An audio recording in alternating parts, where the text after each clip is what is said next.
할렐루야.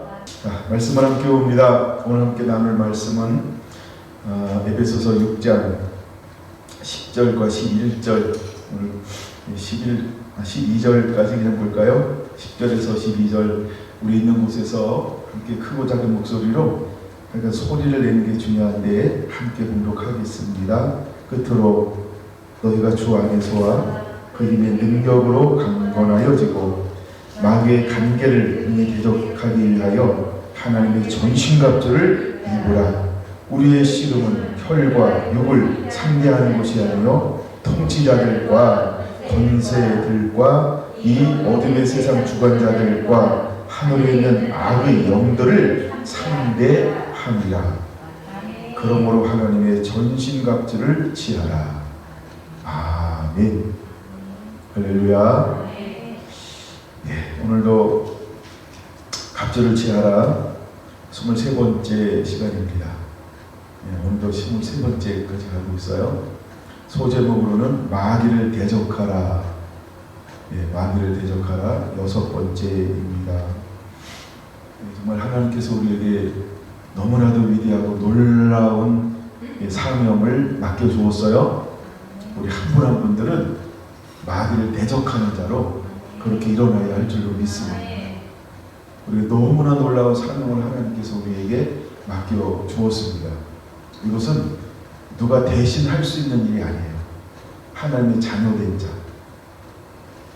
우리가 자녀되면 혈과 육으로 된 것이 아니고 오직 하나님의 뜻으로 말미암아 된 것을 믿습니까? 그래서 하나님의 자녀된 자만이 할 수 있는 게 있어요. 우리의 싸움은 혈과 육을 상대하는 싸움이 아니고 다른 싸움이기 때문에 혈과 육으로 된 하나님의 자녀가 아닌 하나님의 뜻으로 말미암아 자녀된 자만이 할 수 있는 그 싸움이 있다는 거야. 그게 뭐냐 하면 뱀과 싸움이라는 거예요. 원수와의 싸움이라고 하는 거예요. 그럼 성경을 다시 한번 찾아볼까요? 창세기 3장 15절입니다. 우리가 볼 때 이 부분부터 우리가 늘 시작을 했어요. 전신갑주를 취하라고 할 때 창세기 3장 15절입니다. 찾으신 분은 크고 작은 소리로 같이 한번 읽어볼게요. 내가 너로 여자와 원수가 되게 하고 내 후손도 여자의 후손과 원수가 되게 하리니 여자의 후손은 네 머리를 상하게 할 것이요 너는 그의 발꿈치를 상하게 할 것이니라 하시고. 아멘. 여기서 내가 너로 할 때 너는 누굴까요? 모르시면 뱀, 이렇게 빨간 걸로 써놓으시면 될 것 같아요. 뱀, 너로 여자와 원수가 되게 하고, 여기서 말하는 여자는 하나님의 백성을 말하는 거예요. 하나님의 자녀를 말하는 거예요. 우리가 다른 말로 거듭난 자를 말하는 거예요. 많은 걸로 말하면 헷갈리고 복잡할 수 있으니까 하나님의 자녀를 이렇게 말합니다. 그래서 내가 뱀으로 하나님의 자녀와 원수가 되게 하고, 그 다음에 내 후손도라고 할 때 내 후손은 뱀이죠. 뱀의 후손도 여자의 후손과 여자의 후손은 하나님의 백성, 자녀를 말하는 거예요. 원수가 되게 하리니 여자의 후손을 하나님의 백성이 뱀의 머리를 상하게 할 것이요 뱀은 여자 하나님의 백성의 팔꿈치를 상하게 할 것이니라. 이렇게 말씀을 하고 있어요. 그래서 뱀과 우리는 어떤 관계라는 거예요? 사단과 우리는 어떤 관계라는 거예요? 원수 관계가 이때부터 성립이 됐다는 거예요. 그럼 지금은 뱀과 우리는 어떤 관계일까요? 원수 관계라는 거예요. 그래서 우리의 원수는 누구냐 하면 마귀예요. 사단이에요. 그게 우리 원수라는 거예요. 큰 용과 원수라는 거예요. 통치자들과 원수라는 거예요. 어둠을 주관하는 자들과 원수라는 거예요. 하늘에 속한 악한 영들과 원수 관계라고 하는 거예요. 하나 될래 하나 될 수 없는 관계, 원수 관계라고 하는 거예요. 그래서 하나님은 우리에게 뭐라고 말씀하고 있냐면 대적하라, 이렇게 말하는 거예요. 여러분, 우리는 마귀는 친구가 될 수가 없어요. 마귀와 우리는 화친 관계가 될 수가 없는 거예요. 우리가 마귀와 화평하게 지내자, 친선 관계를 맺자, 전부 미혹입니다. 사단은 그렇게 우리에게 접근을 합니다. 그러나 사단이 하는 일이 어떤 일인지를 명확하게 알아야 돼요. 사단이 오는 이유가 있다고 했죠. 요한복음 10장 10절 빼앗고 죽이고 멸망시키는 것뿐이요. 그는 다른 것을 하지 못합니다. 제가 이제 오늘로서 18일 동안에 신약을 다 읽었어요. 그리고 신약을 다 읽으면서 마지막 장이 요한계시록인데, 요한계시록에 보니까 그 뱀에 대해서, 용에 대해서 12장만 나오는 게 아니고 19장, 18장도 나오고, 다시 한번 그 부분을 제가 좀 자세히 또 한번 읽어봐야 되겠다. 그런 시간들을 가졌고, 19장도 굉장히 의미가 있어서 그냥 19장도 한번 몇 번 더 읽고 막 그랬어요. 여러분, 뱀은요 마지막까지 우리 원수라는 거예요.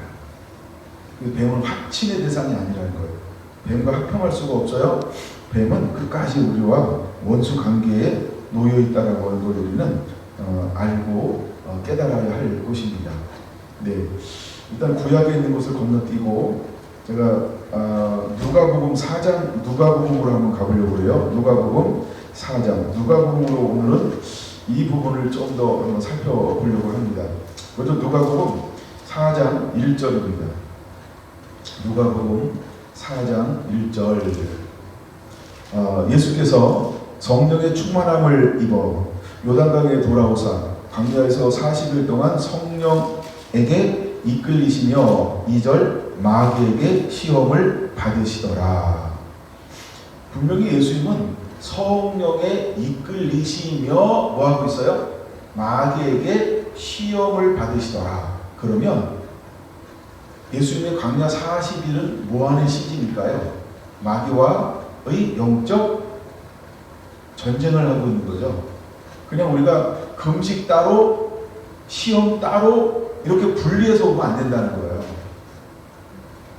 성령이 함께하는 가운데 40일 동안 계속 예수님과 마귀는 어떤 관계가 놓여져 있는 거예요? 대칭 관계라는 거죠. 그러니까 서로 마주하면서 전쟁하고 있는 관계라는 거죠. 근데 잘 봐야 됩니다. 이런 표현 한번 쓸게요. 일방적으로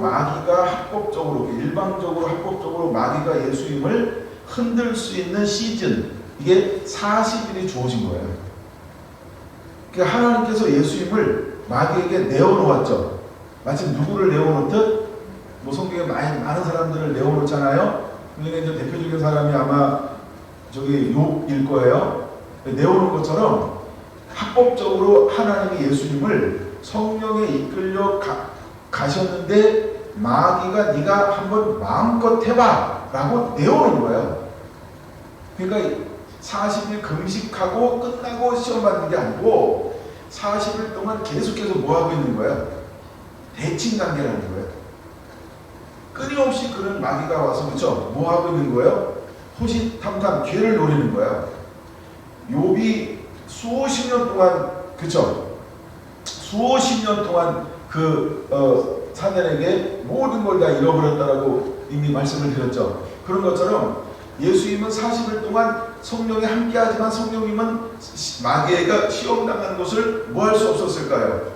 성령님의 능력으로 그를 돕는 게 아니에요.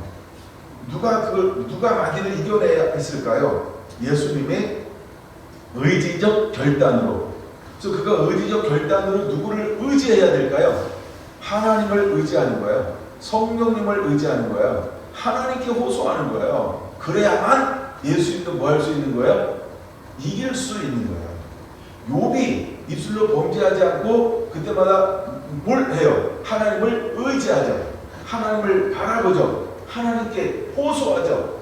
그러면서 수많은 부당한 일이 일어남에도 불구하고 욥은 뭐 하지 않았다? 입술로 범죄하지 않았다는 거예요.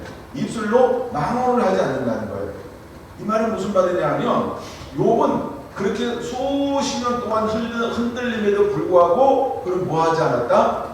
마귀가 합법적으로 자기 삶에 영향을 끼칠 수 있도록, 자기를 영을 빼앗아 갈 수 있도록 욥은 넘어지지 않았다라고 하는 것처럼 예수님도 여기는 우리가 크게 세 가지의 시험만 기록되어져 있지만 실제 40일이라고 하는 이 기간 동안 사단이 할 수 있는 모든 것들을 다 동원해서 호시탐탐 순간순간 매 초마다 그를 흔들었음에도 불구하고 예수님은 뭐하지 않았다? 하나님을 전적으로 의지함을 통하여서 마귀가 하는 것에 틈을 주지 않았다, 넘어지지 않았다, 실패하지 않았다라고 하는 거예요. 여러분, 사단이 그냥 가볍게 그를 흔들어 놓았을까요? 나는 그렇다고 생각하지 않아요. 사단은 할 수 있는 모든 걸 다 동원해서 누구를 넘어뜨려야 했을까요? 예수님을 넘어뜨려만 했을 거예요. 그런데 사단이 할 수 있는 모든 걸 다 했음에도 불구하고 어떻게 됐다? 예수님은 그렇죠, 넘어지지 않았다. 즉 아버지와의 관계, 하나님과의 관계에서 조금도 틈을 보이지 않았다는 거예요. 이걸 우리는 친밀함이라고 말하는 거예요. 왜 하나님께서 우리를 고난 가운데로 인도할까? 이거 나중에 저희가 결론을 맺어갈 때 저 뒤에서 한번 누가복음 22장에서 하나 가르쳐 드릴게요. 그런 것처럼 이것이 바로 예수님의 삶이었다는 거예요. 그럼 이제 우리가 크고 작은 여러 가지 시험과 환난과 고난과 많은 것들이 예수의 이름으로 일어날 때 여러분, 우리는 어떻게 반응하는 자가 되어야 할까? 주님을 더 사랑함이 실제로 드러나는 삶을 보여줘야 한다는 거예요. 할렐루야. 여러분, 우리 안에 이 믿음이 일어나게 되기를 원합니다. 13절, 마귀가 모든 시험을 다 한 후에 얼마 동안 떠나니라. 이건 지난 시간에 말씀드렸지만 마귀가 모든 시험을 당한 후에, 그럼 여기는 세 가지만 기록되어져 있는 거예요. 우리가 생각하는 세 가지로 끝나는 게 아니고, 그쵸? 40일 자체가 전부가 뭐였다는 거예요? 매초, 매분, 매 시간마다 계속해서 사단의 시험 가운데 있었다라고 하는 거예요. 그게 모든 시험을 다 한 후에 얼마 동안 떠난 거예요. 왜? 그가 할 수 있는 전부를 다 했는데 됐다 안 됐다? 안 됐다는 거예요. 욕도 됐다 안 됐다? 안 됐다는 거예요. 그쵸? 그 다음에 히브리서 11장에 기록된 사람들, 부분적으로 넘어진 것처럼 보지만 결국은 그들은 어떻게 했다? 마귀가 이 세상에 감당치 못하더라. 이 말이 무슨 말일까요? 그렇죠? 마귀가 그들을 감당해낼 수 없었다라고 하는 거예요. 그래서 그들에서 마귀는 어떻게 했을까요? 손을 뗄 수밖에 없는 거예요. 그럼 마지막 여러분, 우리는 어떤 자가 되어야 할까? 마귀를 대적하는 자가 되어야 할 줄로 믿습니다. 그럼 누가복음으로 좀 더 볼게요. 이제 4장 18절을 한번 보겠습니다. 18절 준비됐나요? 이거 잘 봐야 됩니다. 주의 성령이 내게 임하셨으니, 같이 읽는 거예요. 이는 가난한 자에게 복음을 전하게 하시려고 내게 기름을 부으시고 나를 보내사 포로된 자에게 자유를, 눈먼 자에게 다시 보게 함을 전파하며 눌린 자를 자유롭게 하고 주의 은혜를 전파하게 하려 하시니라 하였더라. 아멘. 자, 그럼 여기에 세 가지가 기록되어져 있는 걸 볼 수 있어요. 첫째, 포로된 자에게 자유를 그랬어요. 그 포로되었다, 포로가 되었다. 이 말이 무슨 의미인지 이제 이해가 되나요? 그럼 누구한테 포로가 됐다는 거예요? 그렇죠, 마귀라. 우리의 대적, 우리의 원수 마귀에게 포로가 됐다는 거예요. 포로가 되면 뭘 잃어버리나요? 자유를 잃어버리는 거예요. 두 번째, 눈먼 자에게 다시 보게 함을 전파하며, 이렇게 말했어요. 그럼 눈이 멀었다, 그게 뭘 다시 회복시켜주는 거예요? 다시 보게 함을 회복하는 거예요. 여러분, 수많은 사람들이 눈이 멀었어요. 눈이 멀었다, 이 말이 무슨 의미인지 아세요? 하나님을 하나님으로 몰라요. 진리를 몰라요. 사랑을 사랑으로 몰라요. 용서를 용서로 몰라요. 관용을 관용으로 몰라요. 즉 하나님에 대해서 뭐 한 거예요? 눈이 먼 거예요. 영적으로 그들에게 뭐가 필요해요? 안약이 필요한 상태가 됐다는 거예요. 근데 예수님은 성령을 부어줌을 통해서 예수님에게 하나님이 뭘 가지고 나가게 만들었어요? 안약을 가지고 나가게 만들었다. 이걸 다시 뭐라 그러면, 다시 보게 함을 가는 능력을 예수님에게 부어줬다는 거예요. 할렐루야. 이게 이렇게 이해가 돼야 됩니다. 이건 세 번째, 그 다음에 세 번째, 눌린 자를 자유롭게 하고 이렇게 말했어요. 그럼 눌렸다라고 하는 것은 뭘 말하는 거예요? 눌렸다라고 하는 것은 무엇을 말하는 걸까요? 뭐에 눌렸을까요? 이거는요, 마귀라고 표현할 수 있지만 마귀를 따르는 사자들, 지난 시간에 말씀드렸죠. 마귀를 따르는 사자들이 있죠. 그것을 성경은 뭐라고 말하고 있냐 하면 바로 밑에 나오는데 눈에 띄는 게 어디냐면 저는 33절 보니까 나오는데요. 이 땅에 뭐 들린 사람이 있었어요? 더러운 귀신 들린 사람이 있었어요. 그러니까 눌렸다라고 하는 것은 뭐냐면 마귀를 따르는 사자들에게 눌린 자인 거예요. 그러니까 눌려 있으니까 그게 자유롭게 활동할 수 있어, 자유롭게 활동할 수 없어요.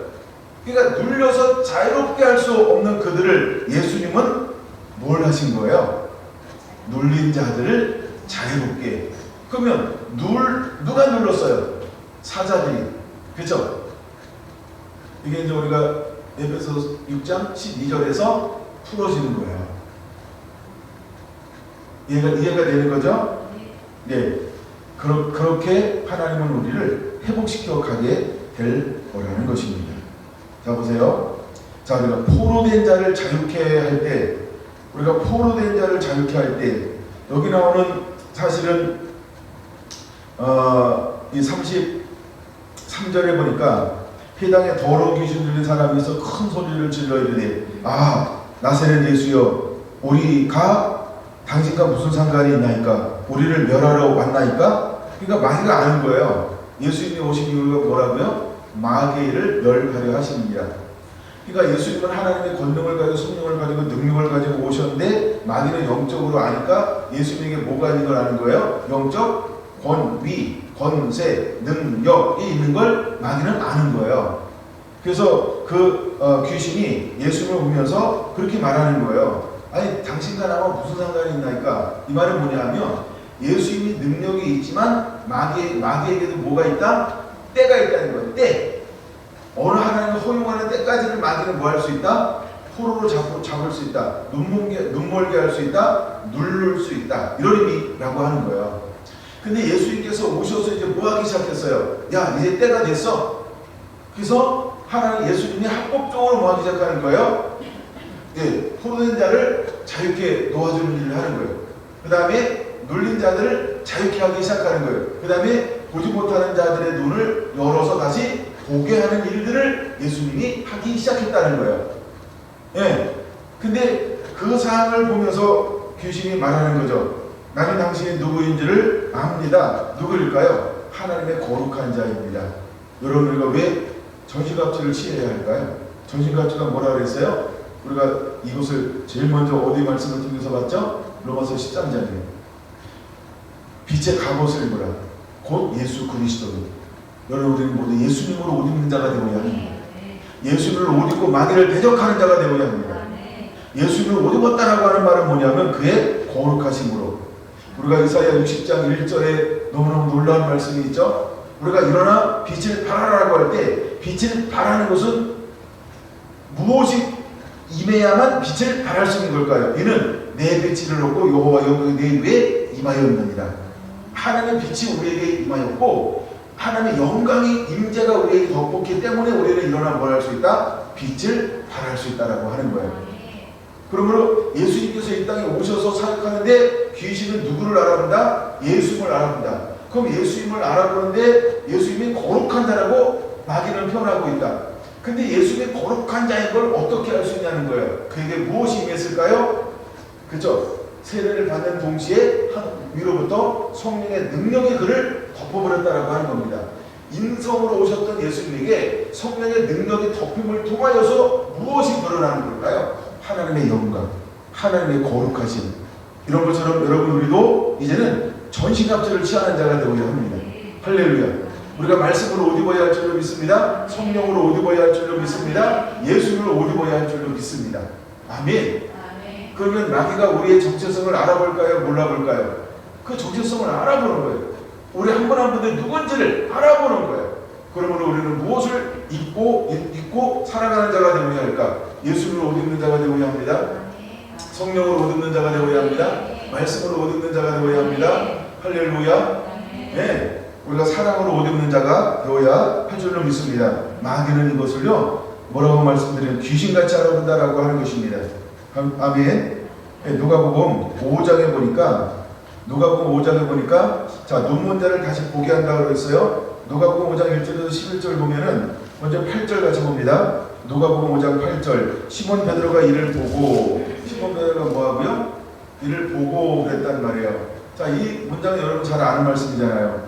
자, 이제 예수님께서 바닷가 게네사렛 호숫가에 오셨어요. 그리고 베드로의 배를 빌려서 말씀을 나눴어요. 그리고 그에게 하신 말씀이 뭐예요? 4절. 깊은 데로 가서 그물을 내려 고기를 잡으라 라고 말씀을 드렸어요. 그때는 시몬 베드로가 뭐라고 고백하여 내가 바위 맞도록 수고하여 얻은 것이 없지만은 말씀에 의지하여 내가 그물을 내리겠습니다 하고 예수의 말씀을 따라 나아갔던 거예요. 그때 놀라운 일이 일어나죠. 이것을 보고 이런 말이에요. 그러면은 다시 기름 부어 주신 이유가 뭘까? 눈먼 자를 다시 보게 하고라고 말했죠. 그럼 여기서 말하는 눈이 멀었다라고 하는 건 어떤 눈이 멀은 거예요? 진리를 볼 수 있는 눈, 예수님을 예수님에게 볼 수 있는 눈, 말씀을 말씀되게 볼 수 있는 눈, 율법을 율법대로 볼 수 있는 눈, 하나님을 볼 수 있는 눈, 영의 세계를 볼 수 있는 눈, 이런 눈을 말하는 거죠. 그렇죠? 단순히 육의 눈을 말하는 거 아니에요. 어디 투시한다 그런 눈을 말하는 게 아니에요. 영의 눈을 말하는 거예요. 그래서 영의 눈을 열어주는 거예요. 진리의 눈을 열어주는 거예요. 말씀의 눈을 열어주는 거예요. 사랑의 눈을 열어주는 거예요. 할렐루야. 그래서 하나님이 우리의 심령을 보는 것처럼 그걸 볼 수 있는 그런 눈들을 열어주는 거예요. 그러니까 영의 눈을 열어주는 거예요. 영의 눈을 열어주는 거예요. 그때 시몬 베드로가 눈이 열리니까 어떻게 합니까? 나를 떠나서서 나는 죄인이로소이다. 뭘 본 거예요? 자기가 죄인인 것을 드디어 깨닫는 거죠. 이처럼 예수님은 이 땅에 오셔서 하나님의 성령의 기름 부어주신 이유가 뭐냐 하면 첫째, 포로된 자를 자유케 하는 것입니다. 둘째, 뭘 한다고요? 눈먼 자를 다시 보게 하는 것입니다. 이 일이 일어나는 거예요. 누가복음 5장 20절에 보니까 거기서 중풍병자가 나옵니다. 이게 뭐냐 하면 눌린 자를 자유롭게 하고, 그럼 눌렸다라고 할 때 누구한테 눌리는 걸까요? 눌렸다라고 할 때 누구한테 눌릴까요? 이것은 바로 귀신들에게 눌린 것을 말합니다. 근데 여기 중풍병자가 있어요. 이 사람에게 예수님께서 무엇을 보셨나? 20절 같이 볼까요? 예수께서 그들의 믿음을 보시고 이르시되 이 사람아 내 제사함을 받았느니라 하시니. 할렐루야. 그래서 누가복음 5장 20절에 보니까 중풍병에 걸렸던 사람이 예수님께 나왔을 때 예수님이 그에게 뭘 보고 있냐 하면 이 사람은 귀신에게 눌려있네? 귀신에게 눌려있는 걸 봤어요. 근데 예수님은 그에게 뭘 할 수 있는 사람, 뭘 할 수 있는 분이었어요? 자유롭게 할 수 있는 분. 할렐루야. 그리고 우리가 예수님을 옷 입었다라고 할 때 예수님을 옷 입은 사람에게는 무엇이 주어지는 걸까? 무엇이 주어지는 걸까? 세 가지가 주어지는. 첫째, 포로된 자를 자유케 할 수 있다. 아멘. 예, 눈먼 자를 다시 보게 할 수 있다. 그 다음에 눌린 자를 자유롭게 할 수 있다. 그것을 하나님은 우리에게 주시고 있다라고 하는 걸 보여주는 것이죠. 한번 누가복음 9장으로 한번 넘어가 볼게요. 9장 1절 한번 보세요. 누가복음 9장 1절 같이 한번 읽어볼까요? 시작. 예수께서 12 제자를 불러 모으사 모든 귀신을 제어하며 병을 고치는 능력과 권위를 주시고 하나님의 나라를 전파하며 앓는 자를 고치게 하려고 내보내시며 이르시되. 자, 그럼 1절 2절을 잘 봐야 됩니다. 예수님께서 이제 70인 제자들을, 12 제자를 불렀어요. 그리고 그들에게 뭘 부어주냐는 거예요. 모든 귀신을 뭐하는? 제어하는 세 가지 기능을 주셨다라고 하는 거예요. 귀신을 제어한다는 거예요. 제어한다는 게 뭐예요? 딱 붙들어내는 거죠. 그가 지금 하고 있는 걸 못하게 하는 거죠. 예, 그러니까 귀신의 일을 멸할 수 있는 뭘 주는 거예요? 그 뭔가 능력을 예수님께서 지금 제자들에게 부어주는 거죠. 여러분, 우리가 왜 마귀를 대적할 수 있냐는 이유를 알아야 돼요. 그냥 가서 대적하라 이렇게 말하지 않고 하나님 우리에게 뭘 부어주시나요? 모든 마귀를 제어할 수 있는 무엇인가를 주신다라고 하는 거예요. 첫째 뭘 주시냐면 모든 귀신을 제어한다. 그럼 귀신을 제어하면 붙들린 자에게 뭘 줄 수 있을까요? 자유를. 아까 포로된 자에게 뭐를? 자유를. 그럼 모든 귀신을 제어하는 뭘 제어했다. 그러면 그다음 그에게 뭐가 임하는 거예요? 자유가 임하는 거죠. 두 번째, 병을 고치는 능력과 권위를 주시고 이렇게 말했어요. 병을 고치는 능력과 권위를 주셨다. 이거는 뭘 의미하냐면 다시 보게 함을, 이런 거예요. 다시 보게 하는 능력을 하나님이 그에게 부어 주시고 있는 거죠. 다시 볼 수 있는, 그가 질병으로 말미암아 어떻게 했어요? 질병에 붙들려 살았어요. 그래서 다른 것을 볼 수 있는 여유가 없었어요. 그러나 그 질병에서 노인받은 걸 통하여 이제 뭘 보게 되나요? 새로운 세계를 보게 되어지는 거예요.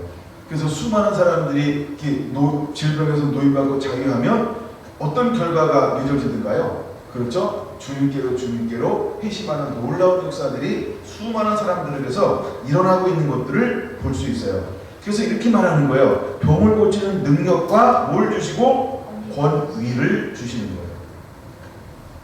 능력과 권위를 주시는 거예요. 그냥 능력이라고만 말하지 않았어요. 제자들에게 파송하면서 뭘 주는 거예요? 능력도 주고 영적 권위도 주었다는 거예요. 그러니까 전에 사단이 와가지고 범죄함을 통해서 눈이 멀었단 말이에요. 볼 수 없어요. 진리를 볼 수 없어요. 하나님이 보는 것처럼 볼 수 없고 육의 눈으로 본단 말이에요. 근데 그들에게 질병을 치유함을 통해서 능력이 임하는 동시에 권위가 풀어지는 거죠.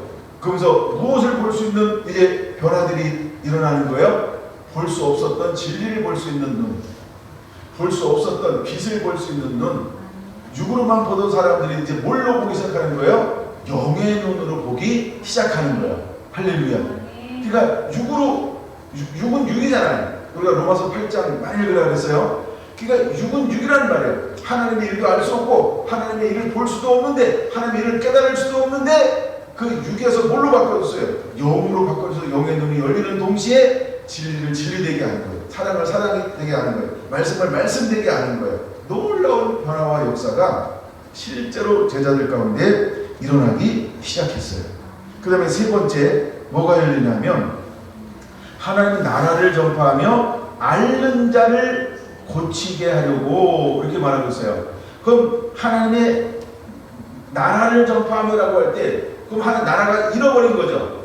하나님의 나라가 잃어버려서 원수가 돼서 마귀에게 통치를 받고 있다는 말이에요. 근데 제자들에게 예수님께서 뭘 준 거예요? 하나님 나라를 회복하는 걸 준 거죠. 그래서 그들을 자유롭게 하는 거죠. 그 다음에 앓는다라고 할 때 앓는다. 왜 그들이 앓고 있을까요? 그렇죠. 귀신에게 붙들려 있는 거죠. 그래서 그들은 그 귀신을 제어함을 통해서 귀신을 쫓아냄을 통해서 그들을 뭐하게? 자유롭게 하나님의 권능을 예수님께서 부어서 그들을 파송하고 있다라고 하는 것입니다. 이 말씀은 우리가 마태, 마가, 누가복음에 기록되어져 있는 것을 비교 분석해 보면 더 잘 볼 수 있습니다. 제가 오늘은 누가복음을 가지고서 이것을 보여주고 있는 거예요. 다시 여러분들이 누가복음 10장으로 한번 넘어가 보려고 합니다. 누가복음 10장 17절 한번 볼게요. 17절 준비됐나요? 네. 70인이 기뻐하며 돌아와 이르되 주여 주의 이름이면 귀신들로 우리에게 항복하더이다. 그러면 12제자가 나갔을 때 실제로 그들에게 귀신이 어떻게 행동했을까요? 항복했다는 거예요. 그렇죠? 이게 누가 보면 그냥 쑥 지나가서 그런 거예요. 근데 70인 제자들에게도 주님께서 동일하게 무엇을 나누어 줬을까요? 포로된 자에게 자유를, 눈먼 자에게 다시 보게 함을, 눌린 자에게 자유롭게 하는 예수님께서 그들에게 뭘 부어준 거예요? 기름 부음을 부어준 거죠. 기름 부음을 부어준 거죠. 기름 부음을 부어준 거죠. 기름 부음을 부어준 거죠. 그러고 나서 파송했죠. 근데 이것만 가지고 안 되는 건 맞습니다. 근데 예수님이 그들을 파송할 때 아주 오순절 성령이 임하기 전에 예수님은 이것을 임파테이션 하는 거예요. 이걸 나누어 줬다는 거예요. 이거를 부사라고 말하는 거예요. 그리고 그들에게 가서 뭘 하라고 한 거예요? 복음을 증거하라 라고 말씀을 했습니다. 근데 이제 70인들에게도 동일하게 그 기름을 부어주시고 파송을 했습니다. 그때 그들이 뭐 하면서 주께로 돌아오던가요? 귀신들이 예수 이름 앞에 항복하더이다. 할렐루야. 여러분, 우리는 뭐 하는 자가 되어야 할까? 마귀를 대적하는 자의 삶을 이제는 당당하게 사는 자가 되어야 할 줄로 믿습니다. 이럴 때 하늘에서 일어나는 일들이 있어요. 그게 뭐냐면 18절에 일들이 일어나요.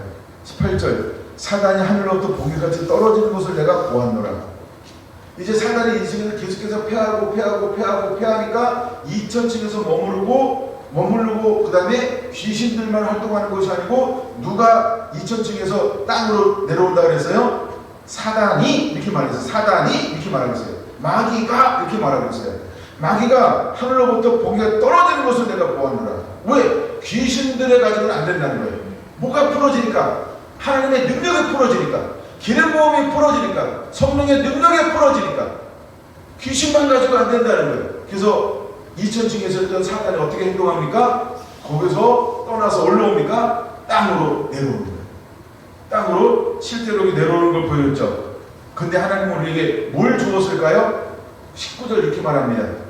내가 너희에게 뱀과 정갈을 밟으며, 할렐루야. 그게 일입니다. 일. 뱀과 정갈을 밟는 능력을 이미 우리에게 주신 거예요. 그걸 믿습니까?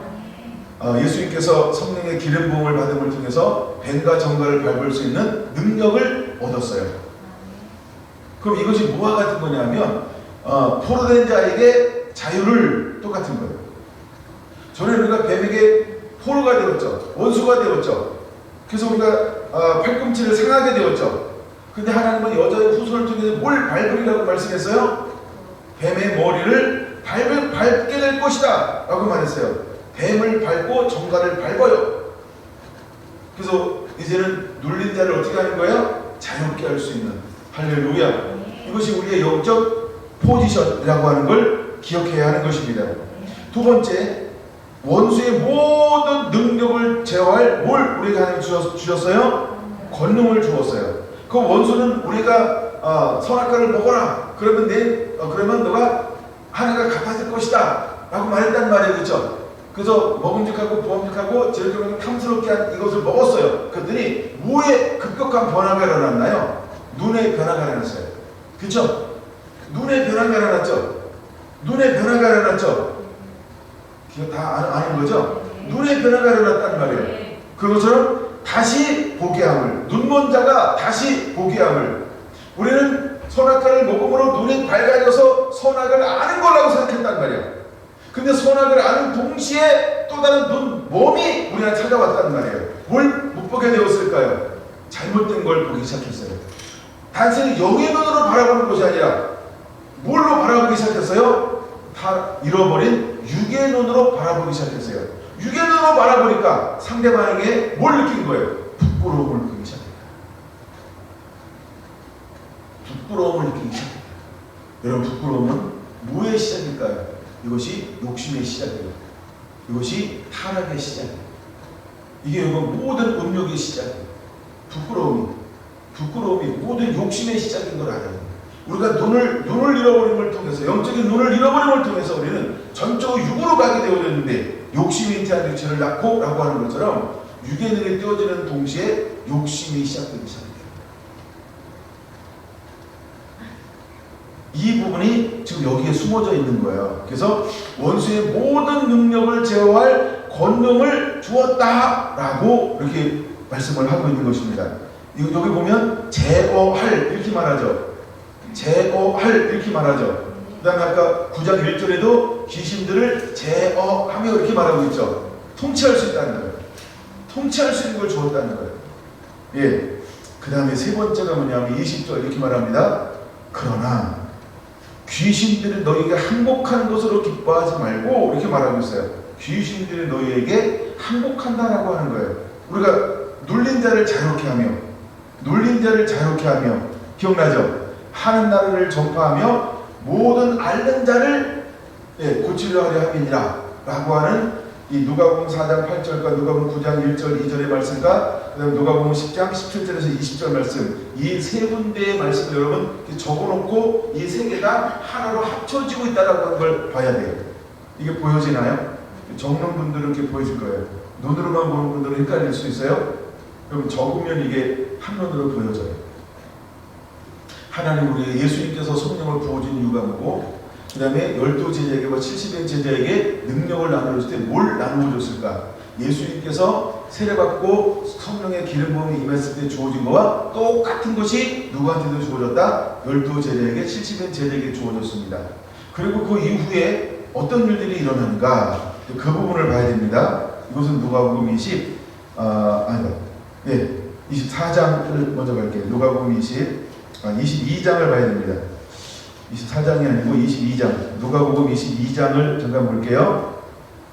여기 보면 네 가지 놀라운 비밀이 24절에서 34절에 숨어져 있어요. 네 가지 놀라운 비밀이 숨어져 있는 걸 발견할 수 있어요. 누가복음 22장 24절 보겠습니다. 24절 이렇게 한번 1 한번 적어보세요. 연약함. 1. 연약함. 어떤 연약함을 가지고 있을까요? 제자들이요. 24절 보면 나와요. 또 그들 사이에 그중 누가 크냐 하는 다툼이 난지라. 이게 그들의 연약함이라는 거예요. 아니 그럼에도 불구하고 제자들은 뭘 다투고 있어요? 야, 천국에서 누가 크냐? 이거 그러니까 연약함을 아직도 가지고 있는 거예요. 그다음에 또 어떤 연약함을 가지고 있냐 하면요. 34절로 볼게요. 34절. 이르시되 베드로야 내가 내게 말하노니 오늘 닭 울기 전에 내가 3번 나를 모른다고 부인하리라 하시니라. 제자를 뭔가 된 것처럼 여길 것이지만 그들은 뭘 가지고 있다고요? 연약함을 가지고 있어요. 여러분 우리가 그럴 수 있어요. 어쩌면 마지막까지 다 왔음에도 불구하고 우리가 어쩌면 사람들에게나 예수님에게 또 사단에게 뭐처럼 보일 수 있을까요? 아무것도 아닌 연약함, 뭔가 불완전한 것처럼 보일 수 있다는 거예요.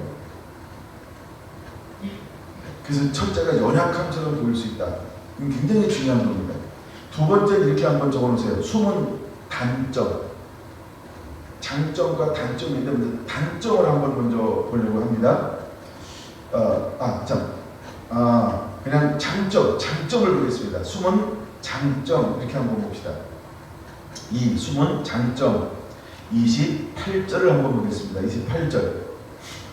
28절 같이 읽습니다. 시작. 너희는 나의 모든 시험 중에 항상 나와 함께한 자들인즉. 이게 숨은 장점이라는 거예요. 너희는 나의 모든 시험 중에 항상 나와 함께 했다는 거예요. 그게 중요한 거예요. 희노애락을 함께 했다는 거예요. 여러분 이거는 무엇과도 바꿀 수 없는, 이건 무엇과도 바꿀 수 없는 거예요. 여러분 성결한 교회가 여기까지 오는데 그렇죠? 1년 있고 2년 있는 사람하고 다르고 20년 동안 수많은 희노애락이 있었잖아요. 아무것도 없을 때 함께 했던 사람들, 모든 걸 헌신하고 모든 걸 희생하고 모든 걸 감내해주고 서로가 힘들고 어렵고 아파할 때 손가락질 하지 않고 끌어안고 가족이 되어서 서로 품어주고 서로 아파해주고 서로 나누고 서로 돌보고, 성결한 교회가 그렇게 여기까지 달려올 수 있었어요. 여러분 우리는 가족인 걸 깨달아야 합니다. 하나님 우리가 유기적 연합하기로 원하는 걸 깨달아야 합니다. 이제 여러분 우리가 모든 포항도 그다음에 대구도 또 서울도 하나인 걸 믿으시기 바랍니다. 우리는 하나가 되어야 할 줄로 믿습니다. 한 마음이 되어야 할 줄로 믿습니다. 여기 28절이 그대로 일어나야 할 줄로 믿습니다. 모든 시험 중에 항상 예수님과 함께했던 사람, 모든 시험 중에 함께하는 사람이 되어야 합니다. 사랑으로 말이에요. 이건 너무너무나 중요한 거예요. 근데 그들은 뭐처럼 보인다고요? 연약한 것처럼 보여요. 마귀가 볼 수 없는 게 뭘까요? 마귀는 뭐만 볼까요? 예수님은 뭘 볼까요? 예수님은요, 야, 너는 아무것도 아닌 것처럼 보이지만 모든 시험과 고난과 연단과 박해와 핍박과 배고픔과 굶주림과 모든 쫓겨감을 당하고 멸시함을 당하고 그럴 때 넌 나와 함께 했던 사람이다. 근데 사단은 뭘 볼까요? 그쵸? 야, 너 아직도 누가 크냐 이거 싸우냐? 야, 너 앞으로 나를 3번 부인할 거야. 야, 넌 깨워 기도할 수 없어. 사단은 이런 걸 봅니다. 근데 예수님은 뭘 보실까요? 너는 모든 고난 가운데, 환난 가운데, 핍박 가운데, 외로울 때, 힘들 때, 모든 상황 가운데 너 나와 함께한 사람. 나는 그걸 본다. 이게 예수님의 입장이야. 나는 성결한교회가 좋은 이유가 거기에 있어요. 여러분 이제는 그 삶을 걸어가야 합니다. 쉽게 포기하지 마시고 이제는 그 길을 걸어가는 자가 되기를 예수님의 이름으로 축원합니다. 여러분 서울셀도, 여러분 대구셀도, 여러분 포항도 그 길을 함께 걸어가야 할 줄로 믿습니다. 여러분 경주에 계신 한 분 한 분들 그 길을 함께 걸어가야 할 줄로 믿습니다. 아멘. 그게 가족이에요. 그게 한마음 되는 거예요. 그게 보이지 않는 장점이 되어야 할 줄로 믿습니다. 아멘. 저는 말씀을 준비하다가 그걸 봤어요. 그 다음에 3번째 이렇게 한번 적어보세요. 숨은 계획. 첫 번째가 연약함입니다. 두 번째는 숨은 장점입니다. 세 번째는 숨은 계획입니다. 29절과 30절 같이 읽습니다. 시작. 내 아버지께서 나라를 네게 맡기신 것 같이 나도 너희에게 맡겨 너희로 내 나라에 있어 내 상에서 먹고 마시며 또는 보좌에 앉아 12지파를 다스리게 하려 하노라. 이스라엘의 12지파를 다스리게 하려 하노라. 이게 숨은 계획이라는 거예요. 누가 저런 진짜들에게 이런 계획을 맡길 거라고 누가 감히 이런 생각을 할 수 있겠어요? 사람들은 뭘 봐요? 연약함을 보는 거예요. 연약함. 근데 하나님은 뭘 봤어요? 야! 너는 희노애락을 나와 함께한 사람이야. 많은 사람은 떠났지. 그러나 너희는 떠나지 않았어. 내가 어떤 말씀을 전한다 할지라도 너는 나와 함께했어. 이건 굉장히 중요한 거야. 그때는 예수님은 그들에게 어떤 계획을 가지고 있나요? 첫째, 난 하나님 나라를 너한테 맡길 거야. 야, 이건 너무너무 위대한 하나님의 숨은 계획입니다. 두 번째, 하나님께서 뭘 맡길 거라고 말씀하고 있나요? 야, 넌 내 상에서 함께 먹고 마시게 될 거야. 함께 상에서 먹는 자. 야, 이게 보통 축복입니까? 그다음에 세 번째 뭐라고요? 야, 너는 내 보좌에 앉아서 12지파를 다스릴 거야. 왜? 너는 나와 희노애락 나와 함께 했으니까. 너는 나의 모든 고난에 떠나지 아니하고 함께 동참했기에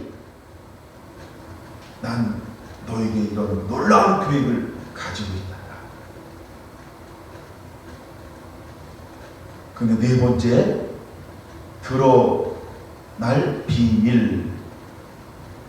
이렇게 한번 적으세요. 4. 드러날 비밀. 드러날 비밀이 뭘까요? 31절, 32절입니다. 이게 드러날 비밀이라는 거예요. 성도 한 분 한 분들이 비밀이 주인공들을 얘기를 예수님의 이름으로 초원합니다. 31절, 32절 같이 한번 읽어볼까요? 시몬아, 시몬아, 보라, 사단이 너희를 밀 까부르듯 하려고 요구하였으나 그러나 내가 너희를 위하여 내 믿음이 떨어지지 않기를 기도하였느니. 보세요 여러분, 사단이 우리를 청구할 거예요. 다 청구할 거예요. 다 청구할 거예요. 그렇죠? 모든 성도들을 다 청구할 거예요. 경주세, 포항도, 대구도, 서울도 다 청구할 거예요. 근데 두 번째 놀라운 일이 있어요. 너무 놀라운 거예요. 그럼 두 번째 뭔지 아세요? 예수님은요, 나를 위해서 뭐 할 거라고요? 기도하실 거예요. 근데 그 기도의 핵심이 뭘까요? 그렇죠? 예. 찬양하신 믿음이 떨어지지 않기를 예수님께서 기도해 준다니까. 네? 손수경 목사님, 믿음이 떨어지지 않기를 예수님이 기도해 준다. 여러분, 한 번 한번 믿음이 떨어지지 않기를 누가 도울 거라고요? 예수님이 도우실 거예요. 너무 어마어마한 비밀이에요. 어마어마한 비밀. 그러고 난 다음에요, 예수님이 숨겨진 드러날 비밀이라 그래서요, 뭐가 앞으로 드러날까요? 야, 넌 지금 연약하지만, 아무것도 하지만, 할 수 있는 게 아무것도 없지만, 보여줄 수 있는 게 아무것도 없지만, 나는 너를 통하여, 예수님이 우리를 통하여 뭘 할 계획을 가지고 있을까요? 마지막입니다. 너는 돌이킨 후에, 돌이킨다 이게 뭐예요? 회개한 후에라는 거예요. 여러분, 어쩌면 우리가 마지막까지 아무것도 아닌 것처럼 그렇게 여겨질지 몰라요. 늘 연약해, 늘 약해, 늘 아무것도 아니야, 늘 실패하는 것처럼 보이고, 이렇게 할까요? 개뿔, 아무것도 없어. 우리 아무것도 아닌 존재처럼 보일지 몰라요. 근데 중요한 거, 떠나지 아니하고 모든 고난 가운데 예수님과 함께하고 있다는 게 그게 놀라운 겁니다. 그런 사람을 향하여 주님은 어떤 계획을 가지고 있다고요? 야, 너 돌이킨 후에 이게 뭐예요? 회개한 후에 너는 수많은 사람들을 굳세게 할 것이다. 아멘? 수많은 사람들을 뭐 한다고요? 굳세게 할 것이다. 이 굳세게 한다라고 하는 게 뭘까요? 그쵸? 돌이킨 후에 흔들리지 않는 확고 부동한 삶을 살게 될 것이다. 그래서 수많은 사람들을 천국으로 인도할 것이다. 마귀의 문을 파쇄할 것이다. 모든 사단의 문들을 파쇄할 것이다. 그 너는 이기는 자가 될 것이다. 하나님은 나를 거슬리는 수많은 모든 영역들을 너를 통하여 파쇄할 것이다. 그리고 천국을 가로막고 있는 모든 세력들을 파쇄할 것이다. 그리고 천국에 들어가고자 원하는 수많은 사람들을 너는 그를 천국으로 인도할 것이다. 실제로 12제자가 그런 삶을 살지 않습니까? 하나님은 이런 계획을 가지고 있어요. 그러므로 여러분, 우리는 전심갑적인 거야. 그러므로 우리는 마귀를 대적해야 한다. 내가 누구인지를 알 때, 하나님 나를 가지고 어떤 계획을 가지고 있는지를 알 때 능히 이 일을 감당해낼 수 있는 하나님의 사람이 될 거라는 것입니다. 할렐루야. 여러분, 하나님은 우리를 통해서 이러한 놀라운 계획을 가지고 있습니다. 이제 하나님의 이 일을 우리를 통해서 이루실 거라는 거예요. 하나님은 우리를요, 그래서 이런 시험에 노출시킬 거라는 거예요. 하나님 우리를 시험에 노출시키실 거라는 거예요. 여러분, 1, 2, 3, 4가 없죠? 저는 1, 2, 3, 4가 되겠는데, 첫째 말씀은 창세기 3장 15절이고요. 두 번째 말씀이 누가복음 4장 1절에서 1절하고 13절, 세 번째 말씀이 누가복음 4장 8절이고요.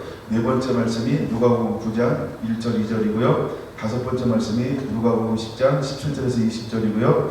여섯 번째 말씀이 누가복음 22장 24절에서 34절이고요. 이제 일곱 번째 말씀인데요. 일곱 번째 말씀을 봅니다. 누가복음 22장 39절에서 46절입니다. 자, 이렇게 해놓은 다음에 주님은 우리를 어디로 인도할까요? 시험에 우리를 노출시키신다는 거예요. 그렇게 적으세요. 시험에 노출시키시는 하나님. 그러니까 앞에 이 말씀을 하시고 난 다음에, 그쵸? 어디로 올라갈까요? 39절. 어디로 올라가요? 감람산으로 올라가죠? 근데 감람산으로 올라가는데 예수님이 어떻게 올라간다 그랬어요? 습관을 따. 예수님에게 습관이라는 말이에요. 근데 제자들에게는 뭐였어요? 그렇죠? 네. 수동적인 거예요. 수동적. 이제 여러분, 우리 전신갑주를 입은 한 사람 사람들에게는 이제 뭐가 우리 안에 자연적으로 습관이 되고자 할까요? 하나님의 머무름이에요. 예수님이 이것이 습관이었다고 한다면 오늘 이 시대를 살아가는 저와 여러분에게 무엇이 습관이 되어야 할까? 하나님 앞에 나아가는 것, 감람산에 올라가는 것, 이것이 우리에게는 습관이 되어야 할 줄 믿습니다. 여러분, 새벽을 깨우든 낮을 깨우든 오전을 깨우든 오후를 깨우든 저녁을 깨우든 밤을 깨우든 철야를 깨우든 여러분들 습관이 있어야 돼요. 말씀 앞에 머무는 습관, 하나님께 기도하는 습관, 찬양하는 습관이 있어야 합니다. 할렐루야. 하나님을 예배하는 습관이 있는 거예요. 우리에게 이런 습관이 일어나야 합니다. 그래야만 이 영적 전쟁에서 참여할 수 있어요.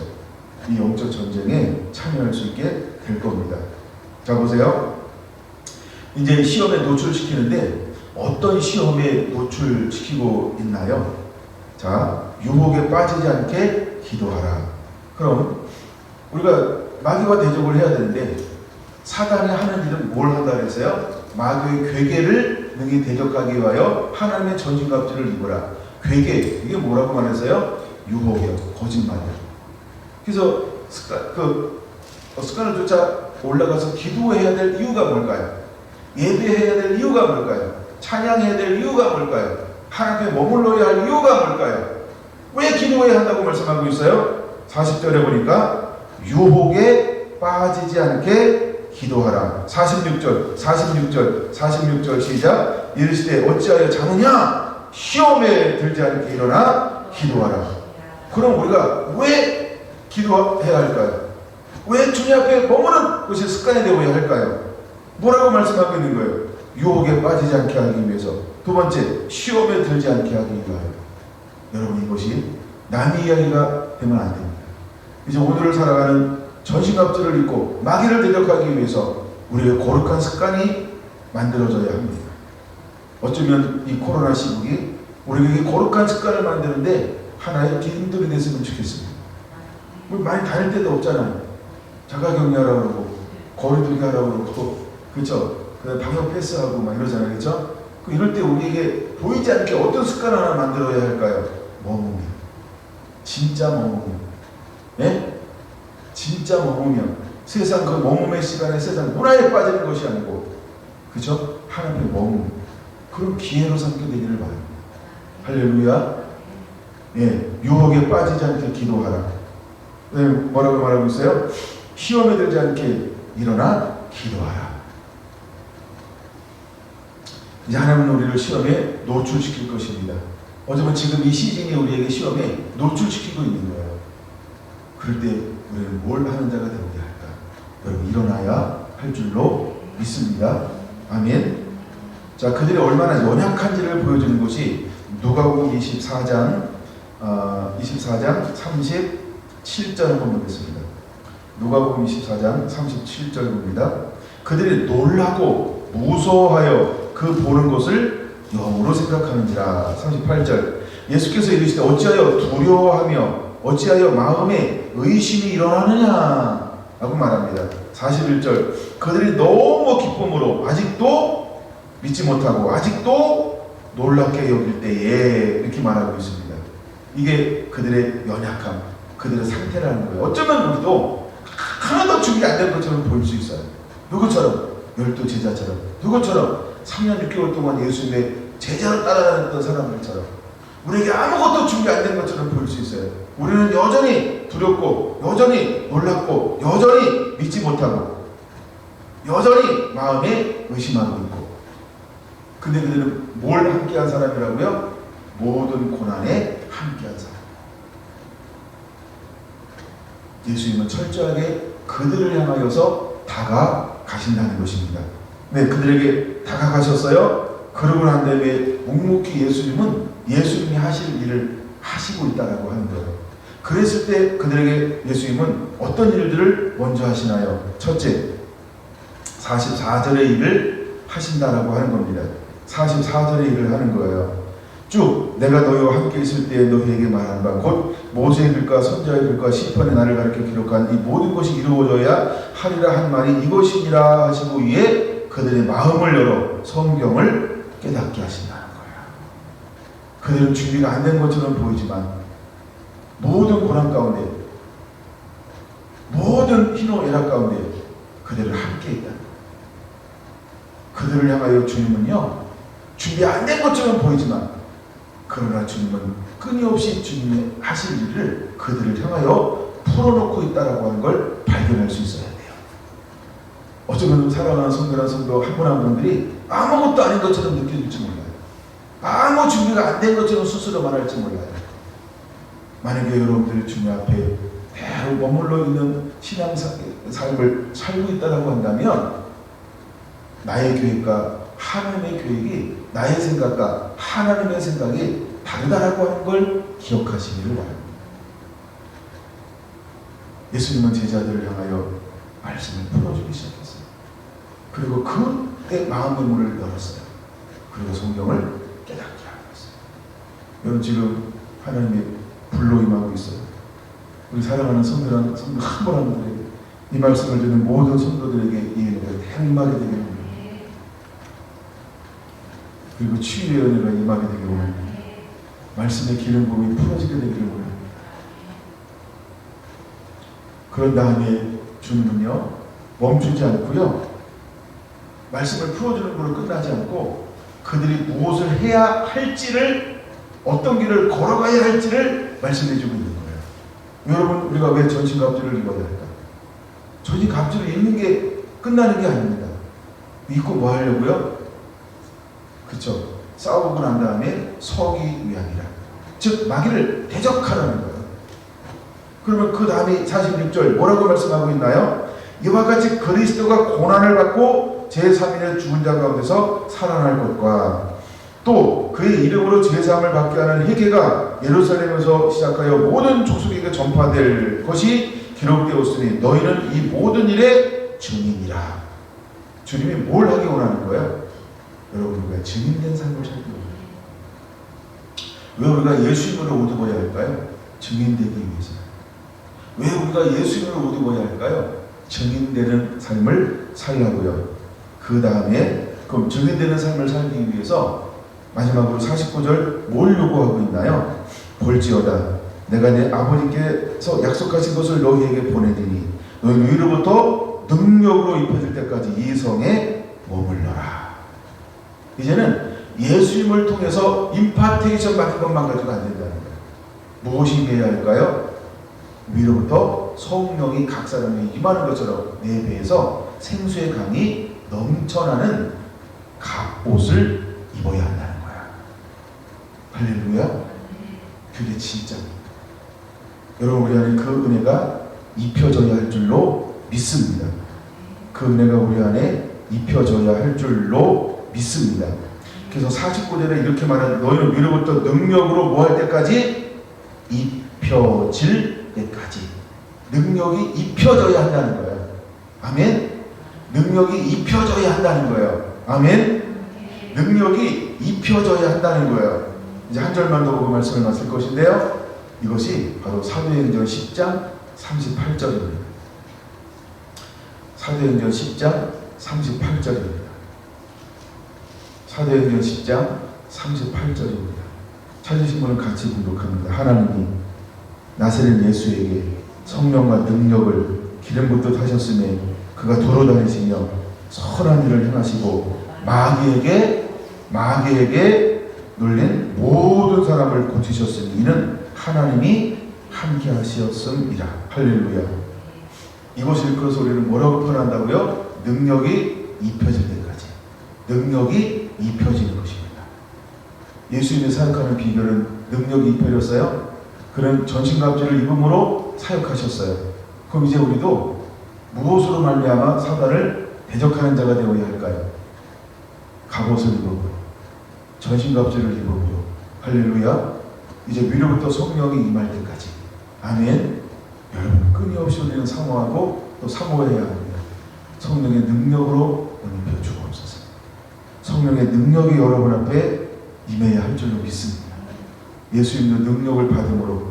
그래서 이렇게 말합니다. 성령과 능력을 기름 붓듯 하셨으며 그가 두루다니며 선한 일을 행하시고 마귀에게 눌린 모든 사람을 자유케 하셨어요. 눈먼 자를 다시 보게 했어요. 눈먼 자를 다시 보게 했어요. 놀린 자를 자유롭게 했어요. 이제 하나님은 우리가 일어나서 마귀를 대적하는 것이 어떤 일을 행하는 걸까요? 바로 포된 자에게 자유를, 눈먼 자에게 다시 보게 함을, 놀린 자에게 눌린 자를 자유롭게 함을, 이것이 바로 마귀를 대적하는 것입니다. 이 일을 위해서 우리 성민아 성도 한 분 한 분들이 하나님의 능력으로 옷 입혀지게 되기를 예수님의 이름으로 축원을 드립니다.